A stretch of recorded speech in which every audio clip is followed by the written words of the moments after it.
Hello, good day po sa ating lahat.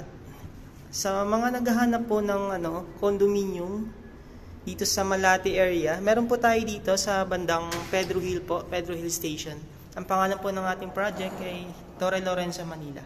Pakita ko lang po sa inyo ang ating 2-bedroom units, 45 square meter. Yan, pasok po tayo. So yun po, pagpasok po natin ng unit, ito po yung ating makikita. So kung nakikita niyo po ang ating kitchen, may kasama na po siyang kitchen cabinet, range hood, modular kitchen. Kasama na po yan sa turnover. Then ito po yung ating view. Ayan. Ito po yung ating view. Pasay view po yan, Pasay. Ayan po yung LRT. Ayan, Pedro Hill Station po tayo. So yan, lawak po. Pasok po tayo sa ating bedroom 1. So yan, pasok po tayo. Ito po yung ating makikita pagpasok po natin ng bedroom 1. Para po siyang penthouse. Ayan po. Eh may kasama na rin po siyang cabinet. Ayan po. Laminated marine plywood po yan. So matibay talaga pang matagalan. Ayan po. Closet na po natin. Ayan. So yan po yung ating view sa kabilang side. Ayan po, Pasay view. Ayan, Pasay view. Ayan. So dito naman po, Manila view. Ayan, ayan yung Robinsons po. Walking distance lang po yan dito.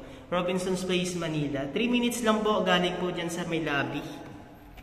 Ayan, buksan natin. So ang kagandahan naman po dito sa ating bintana po, sa ating window, hindi po siya nabubuksan ng buo. Ayan po. So kapag binuksan mo naman po, hindi siya nabubuksan ng buo. Konting-konti lang po yung pwedeng buksan para sa safety na rin po ng tao. Hindi po kasya yung tao dito. Ayan. So yun po yung dagat, Manila Bay. Ayan po. Kung nakikita niyo po, dagat po yan sa kabila. Ayan. Ayan po yung Manila Bay po yan. Ayan. So may provision na rin po tayo dyan for aircon. Ayan. Ang lawak po niya, ang lawak ng bedroom 1 natin. Ayan, ang lawak po. So punta naman po tayo sa kabila, sa bedroom 2. Bali sa bedroom 2 po, ito po yung ating makikita. Ayan.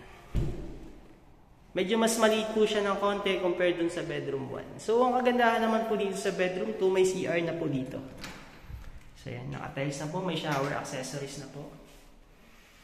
Ayan. May kasama na rin siyang ilaw, shower. So dito naman po, ayan, meron din tayong cabinet syempre. Laminated na rin po siya, marine plywood. So upang matagalan din talaga. Ayan, closet. Ayan po. Ayan. Bali, ang size po pala ng ating 2-bedroom na to is 45 square meter. So ito naman po yung view natin sa kabila. Ayan, kita pa rin yung Robinson. Ayan po. Ayan. Buksan natin, open natin. Ayan. Ayan. Kitang-kita natin yung buong halos buong Manila. Ayan po. Ayan, puro condominiums na po tayo dyan. Ayan po, sa kabilang side po, ano yan? Yung pier, ayan po nakikita natin yung pier po yun sa kabila, hindi lang masyadong kita. Ayan. So ito po yung ating bedroom 2, ayan, may CR din. Bali dito guys, dalawa yung CR. Ayan, may CR din tayo dito sa labas, sa may sala. Ayan, same lang din ng bedroom, ayan. Sa bedroom to, may kasama na rin siyang shower. Ayan guys.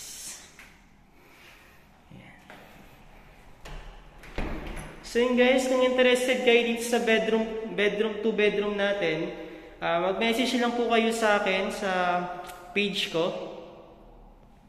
So sa mga gusto pong mag-avail, may promo po tayo ngayon, fast move in, 15 to 30 days pwede na kayo maka-move in. Maganda po dito yung location kasi malalapit po sa mga top universities like De La Salle University, St. Paul, tapos malapit din tayo sa PGH. Ayan po. Supreme Court, walking distance lang din po. Sa mga gusto mag-invest, mag-PM lang kayo para ma-assist ko kayo, ma-explain ko sa inyo yung payment terms natin, payment option. Thank you so much po. Have a good day.